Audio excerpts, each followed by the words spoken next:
Good evening and welcome to Your Right to Know by the Fitchburg Republican City Committee. My name is Mary Lotze and I will be your host for this evening's show. Tonight, backed by popular demand by the Fitchburg Republican City Committee members, is an old friend, our City Councilor at large, and a candidate for the Mass State House of Representatives, City Councilor Dean Tran. Good evening, Dean. Good How evening. are you? Thank you. I'm doing well. How are you? Oh, I'm very well, thank you. Happy New Year, and thank you for coming in tonight because we have a lot to talk about.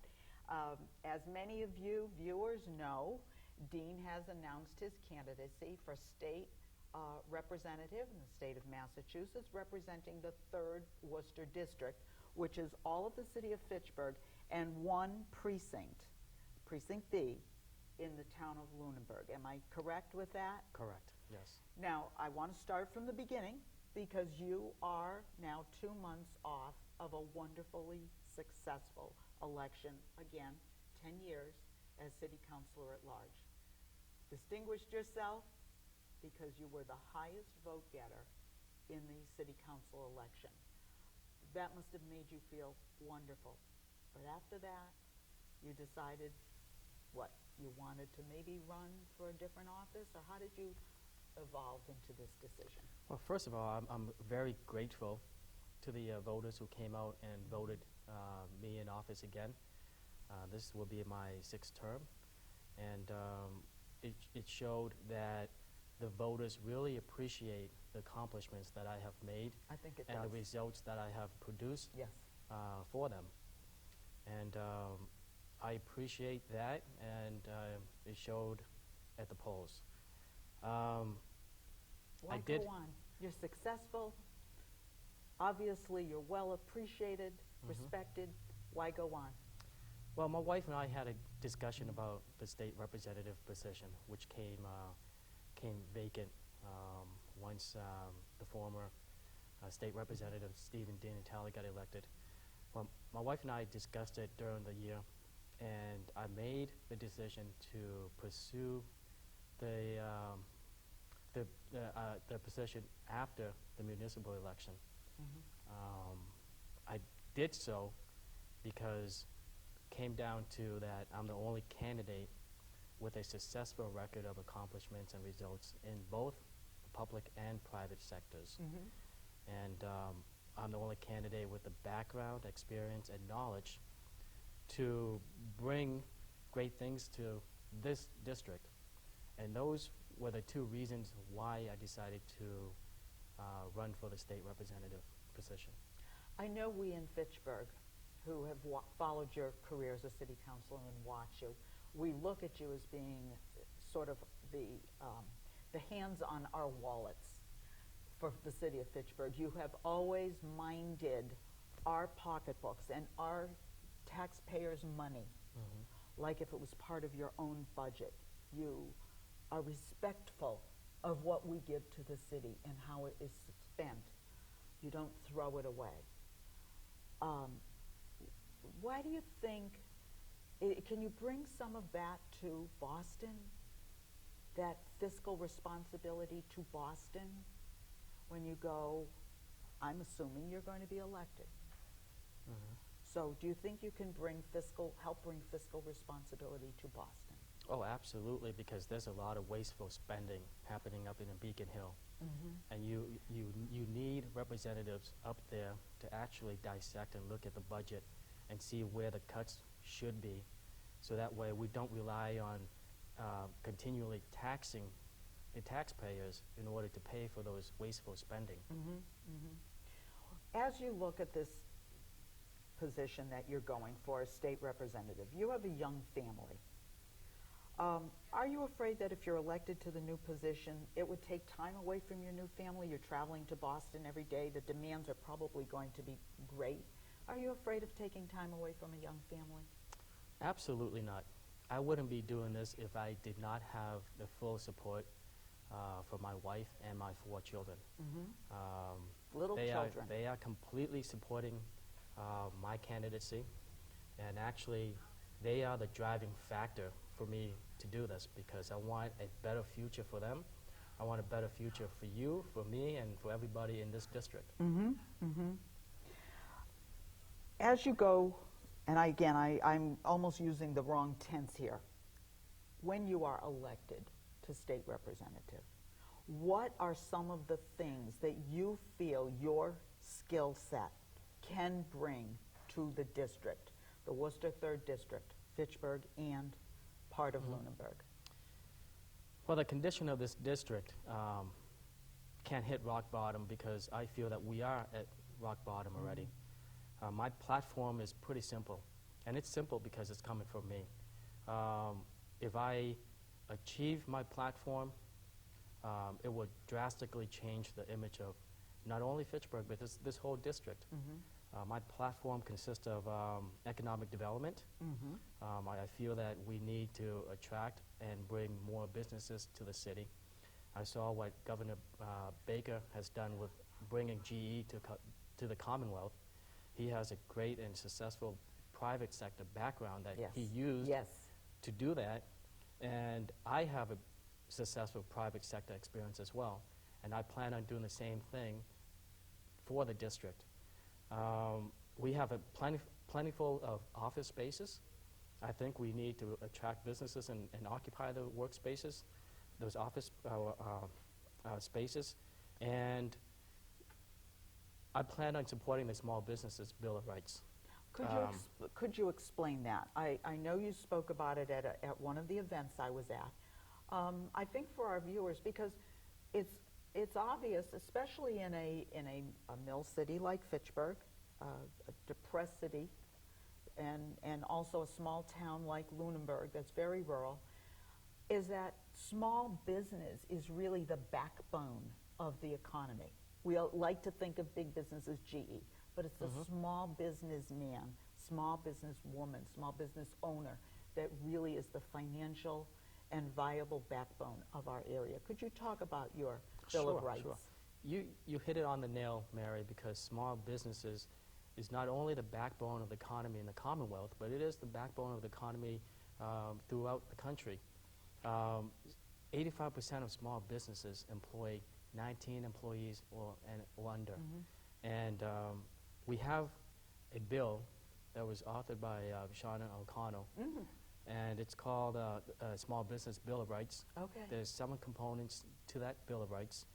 The most notable parts of that bill entails, there's a 1-year waiting period before new taxes to take place. So if you're a small business owner, you have that 1-year period to put measures in place so that way the new tax increase won't have an impact on you. There's also, it calls for a 1-year adjustment period before any new regulations imposed upon your business. So again, you have that 1-year period to get ready for any new regulations that the state may impose upon your business. There's other things other components that are really critical to a small business owners. For example, the other one is if you're a small business owner, you're allowed to go and hire freelancers, whereas right now you're not allowed to do that. As well as if you make an honest mistake, you're not liable or you're not punished for it. Right now, that's not the case. You will get punished. There will be a penalty imposed on you, whether it's an honest mistake or not. Well, I know we oftentimes talk about a government that's too big and gets too big and burdensome. And I think for our viewers that one of the things we oftentimes look at is a government that's too big that does put these demands in terms of constantly increasing regulations, mandating small businesses do things, and that ends up shuttering businesses is what it is. It's a bad business model, and it ends up closing business. And when we look at a street like Main Street in Fitchburg, or some of our plazas as we drive through Fitchburg, when we go down maybe Electric Avenue in Lunenburg, which is part of your district, what is that, Lunenburg Street or Mass Avenue, that's all part of the Precinct B. Is. And we know those are prime areas to bring in more small businesses, but oftentimes they leave because of the burdensome regulations of a too big government and a Boston that isn't responsive to them. Right, there are a lot of regulations that we need to get rid of and make it easier for people to start a business. For example, there's an inventory tax imposed on manufacturers in the state of Massachusetts, and I believe we're one of 9 states who still have that tax. Right, so being in central Mass, we're pretty much surrounded with manufacturers. So one of the things that I'm looking at is get rid of that tax. Get rid of the inventory tax because it's a huge burden on manufacturers. Sure, sure. And you've been studying all of this, or you have knowledge of it from your outside employment Absolutely. that you've been involved in. In addition to some of the regulations and things that we've just talked about, what are some of the other issues kind of common to north central Massachusetts that has really stopped the growth and even depressed the opportunity for growth in north central Massachusetts?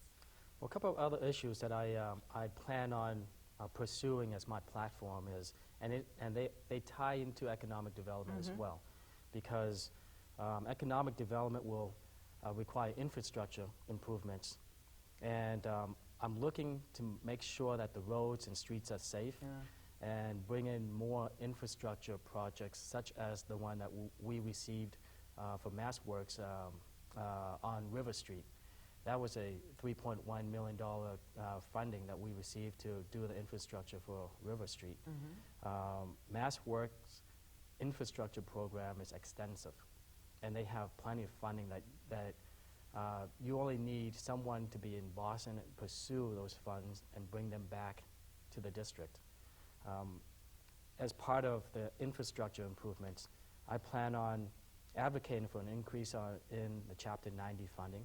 Chapter 90 funding is really where we get the money for paving the streets and roads.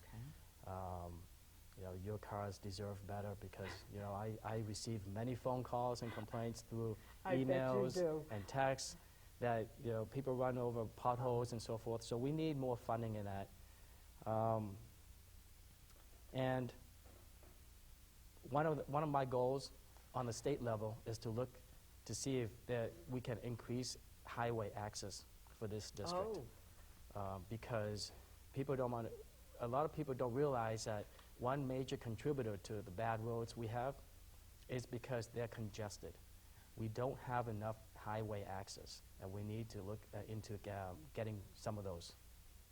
I know even Fitchburg does have several access routes, Route 12, Route 31, and South Street. They are so congested. I try to avoid them at all costs to even go there, and that's not right because then I'm maybe taking business away from some of our own businesses because I just can't stand being involved in the traffic up at those areas. What are some, I know this was an idea that was floated at some level back in the 80s, 90s. What are some of those Route 2 access things? Have you been studying into them a little bit, looking backwards at what was done? I have. I think some of the possibilities include an overpass somewhere along the Route 2 West corridor, bordering the West Fitchburg side. Okay. We do have land around there. Maybe one option is to look at reopening the Mount Elam exit, Route 2 East exit there. We closed that because of concerns with the safety issues, the reservoir there, and so forth. And nowadays we have all the technology in the world to prevent any kind of public safety issues that may be of concern. What are some of the industries and things that you think would be compatible to this area? We do have so many large buildings, old factories, things like that. What are some of the buildings that you think, or the industries, small businesses? Do you have any idea? They talk about arts centers. They talk about doing redevelopments here and there. Do you have any sense of what would be good? Well, I look at this at a different perspective because of my background in technology.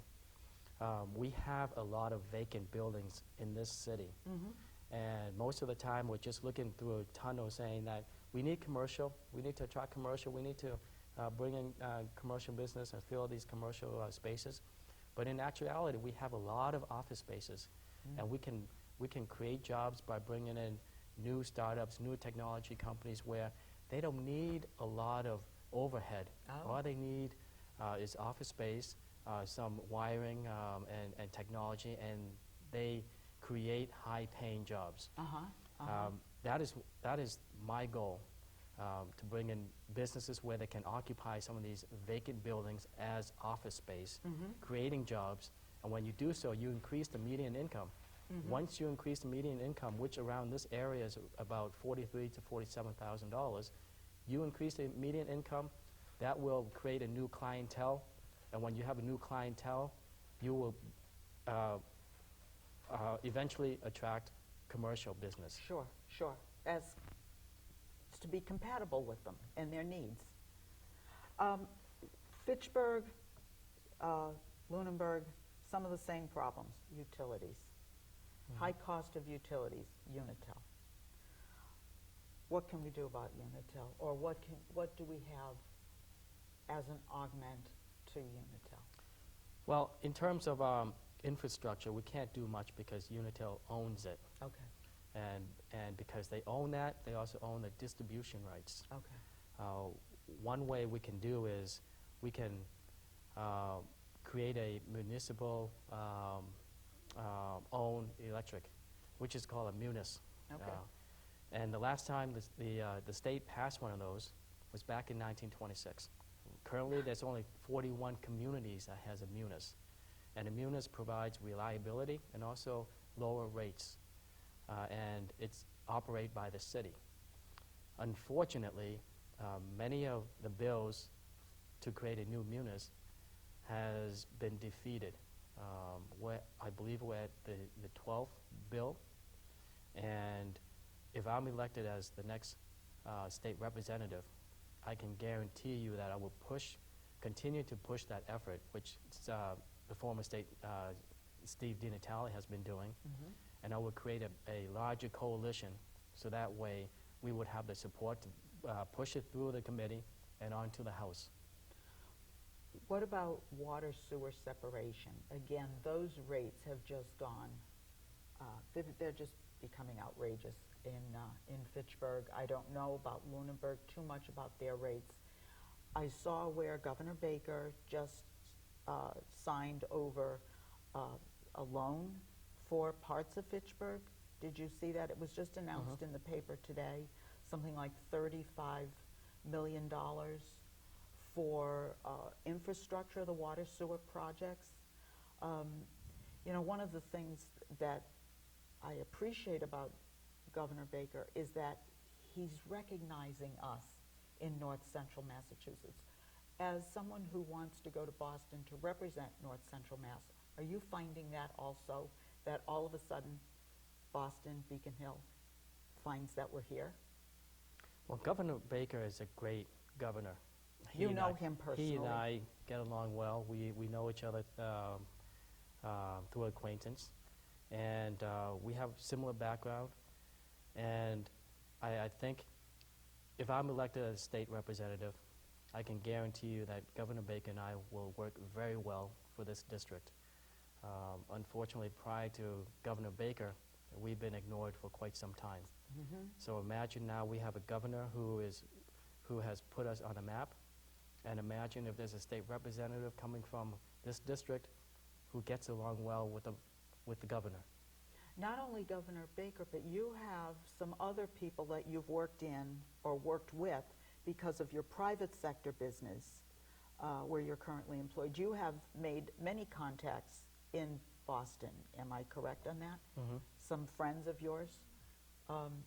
Would you like to expound on some of that and some of your friends that in business that are in certain positions with the state? Sure. So I'm the only candidate who has a successful record in the private sector. I have worked with people all around the world. I manage people and projects in 3 continents. So I have a variety of connections, not just in the Commonwealth, but throughout the country and the world. I plan on working with the governor and his Executive Office of Housing and Economic Development. A good friend of mine is his assistant secretary to that office, which is a very, very high position. And I plan on working with that office and with that person to bring businesses to the city, to create jobs, and to better the lives of everybody in the district. Fitchburg and Lunenburg, this region, is in an enviable position with our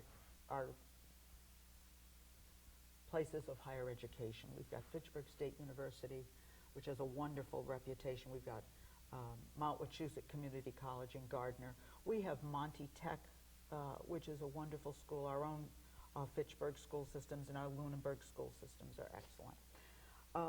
And yet, when we talk about bringing business to the area, I was just reading a study today and doing a little upfront work for this, and there was a Governor Dukakis study, actually, recent, that he said 90% of employers see a need for additional vocational education.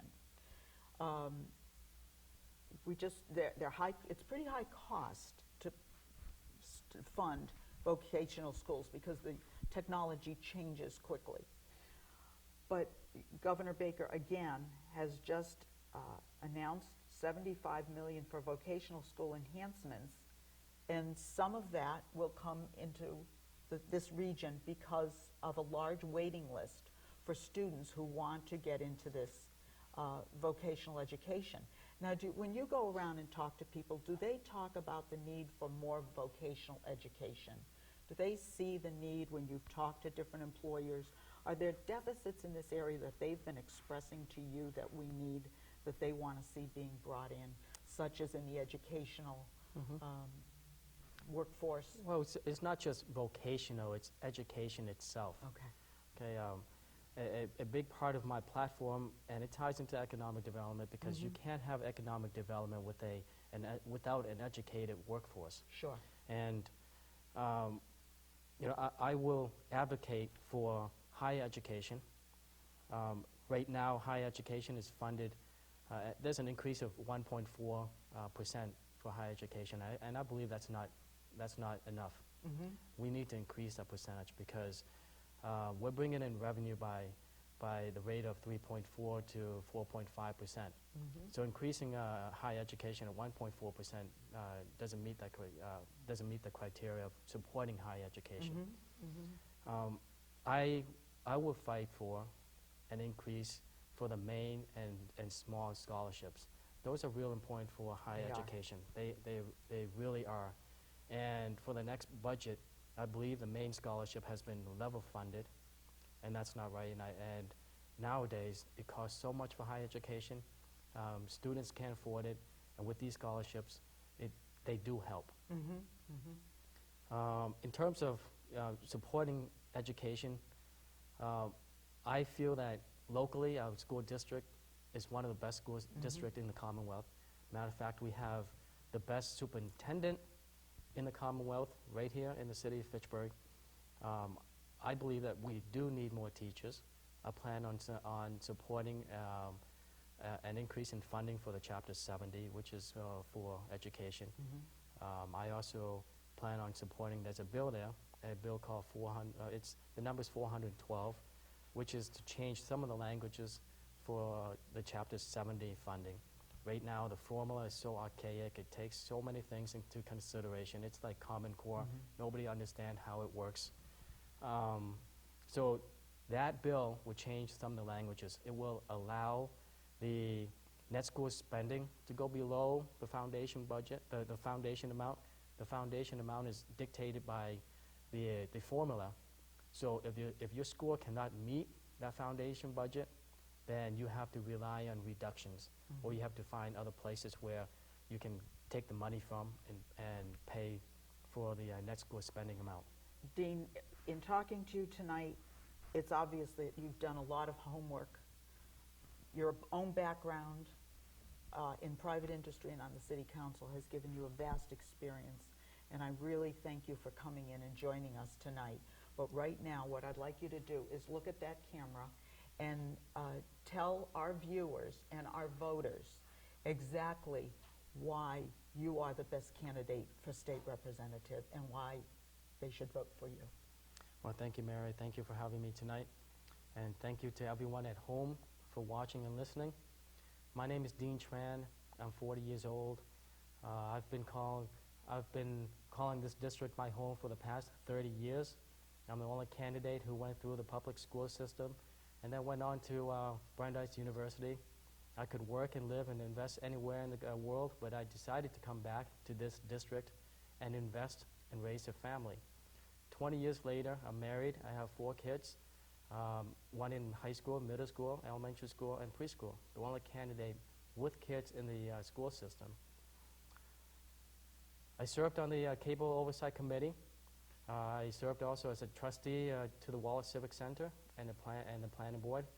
In 2006, I was elected citywide as a city councilor at large. In every one of my terms, I have completed and accomplished something significant.